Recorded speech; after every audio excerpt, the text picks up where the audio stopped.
Okay, today we're going to discuss reloading for the M1 Carbine. This is something I attempted years ago. I had the one rifle, and I've always gathered up either commercial Winchester ammo, or sometimes I'd get a lot of the foreign ammo on bandoliers, and I don't know if it's Korean, Greek, or whatever. And like I said, they're all non-corrosive. So, and the amount that I've shot the rifle over the years hasn't been much. But now I've accumulated all this brass, and to make a video for my subscribers, we're going to discuss it in detail. Now, first thing you're going to need is a set of dies. Okay, and I have these RCBS dies. The label came with. It's a 3-die set. And this one's particularly a little bit different than a standard die set. It's an older one. Now the original dies I had probably were Lyman, and they weren't carbide. Okay, because the carbine round is straight wall, like a pistol case. So back in the 70s and early 80s, carbide dies were an expensive option, and they just started coming out with them back then. Most of your dies were just standard reloading dies that you would have to lubricate. And believe me, sitting there and rolling all of these on a pad and all this other stuff is a pain in the ass. So carbide dies are a must. Now, we'll go over. First thing, we'll talk shell holder numbers. I'll give you all the numbers from my giant list. Okay, I have my list here. I printed this off fine. So we'll go, and it lists Hornady, Lee, Lyman, RCBS, and Redding. Okay, 30 carbine. Hornady would be a number 22. Lee would be a number 7. Lyman would be a number 19. RCBS number 17.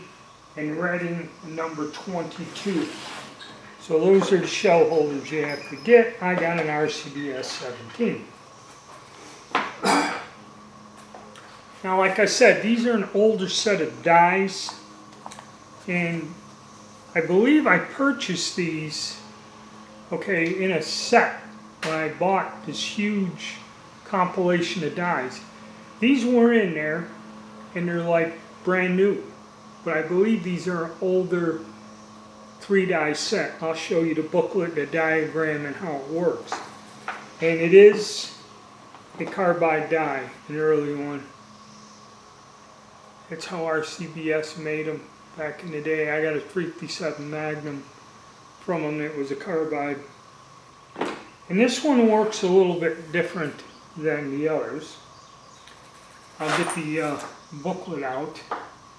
And even, alright, so we'll discuss that, and I'll tell you how I kind of modified things. Okay, and I still have the manual that came with this. And it explains it in here for straight wall rifle and pistol cases. It shows you the 3 dies. There's a sizing die, a depriming neck expander, and a seating die. Now the thing about these seating dies, probably a taper crimp, okay? And you don't want to seat and crimp at the same time. You want to seat and then rotate down and crimp it. So what I do is I just go and buy a Lee crimp die. I think it was 18 bucks. And that's a taper crimp, the Lee factory crimp die. And I'll just add this to the set. That way, once I set this seating die, because I'm going to use the same bullet all the time, I don't have to fool with it or readjust it. And here, it shows you how this thing works. This sizing die does not, it's just open like that. That's the way it comes. What you're going to do is you're going to size the cases without depriming.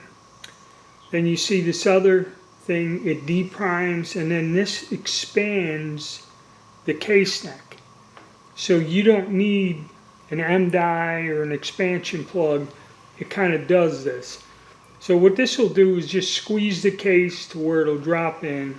This will come, knock out the primer, and then this upper section of the rod, which I believe is set in here, this is the die here, will expand out the mouth of the case so the bullet will drop in. Then you just got a standard seating die, and that's pictured here. It shows you the bullet in there. And you know, you do the same thing. Now the old ways we used to seat and crimp at the same time. I found it does kind of throw the accuracy off.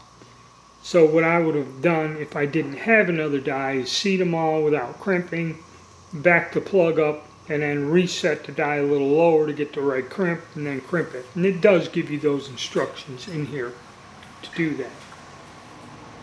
But I'm just going to get a Lee factory crimp die, which I believe is a taper crimp die, and go with that. Alright, so that's the dies. Now you can get dies, these are, I'm going to say, RCBS is kind of the, to me they're the best for the money without getting too expensive. There are other companies that make more expensive dies, but RCBS by far is good. Lyman's okay too. They're not as nice as RCBS, and then you can get a set of Lee dies, which Lee and Lyman dies are on the same thing, and I believe all of them now are made with carbide. Okay, so no lubricating.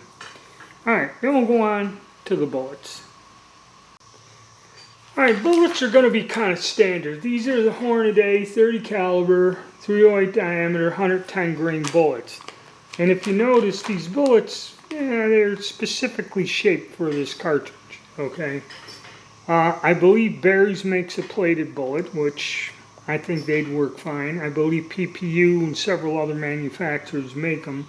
The only thing I've found that PPU bullets usually run 1/1000ths under the diameter of what you need, and could be problematic when depending on the brass and other such things. So, you know, you got to look at it that way. So we got the bullets, primers. You know, I got plenty of cases.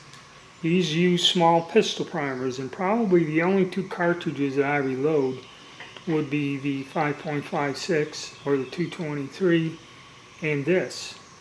There may be others, but those are the only ones I reload with small pistol primers.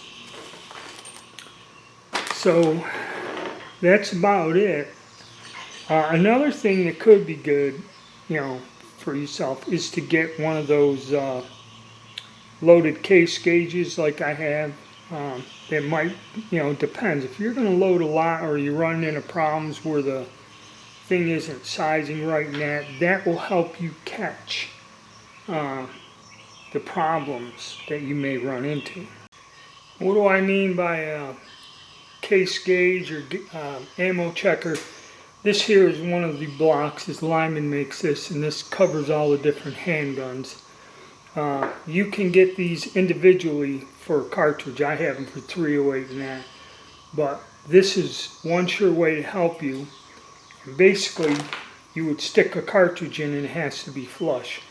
If something wasn't sizing right, or your finished ammunition, if the crimp wasn't right or deforming the case, you could find it out using one of these gauges. So if you're going to load a lot of ammo or not that experienced, or if you're running into problems, this is a good way to diagnose whether your crimp or your sizing or something's off. This is very helpful to do that. You know, and the bullets also, that's basically the only bullet you're going to use. So once you get these things set and locked in, you know, you can go that way if you got, and these probably would load well on a multi-press or like a rotating press, or this would be another one if you have a progressive reloader. This one will probably be able to handle it real well. You know, you're not using a lot of force or nothing. with them. So I'm going to go and get, I'm going to start sizing, and then I'm going to tumble wash my brass, because as you can see, it's pretty filthy and dirty. You know, and if you're having trouble getting it to go through the carbide die, maybe you give them a cleaning before you size them. I'm going to see. I may have to do that. I'm going to try a few, and if I start having really huge problems with resistance, I'll probably have to clean them a little, either in a vibratory, and then do the wet tumble, because the wet tumble takes days to dry. But we'll get them ship shape and new and go on. And when I do the load development, that's going to be a members video, and I'll cover the powder charges and all that other fun stuff in that video.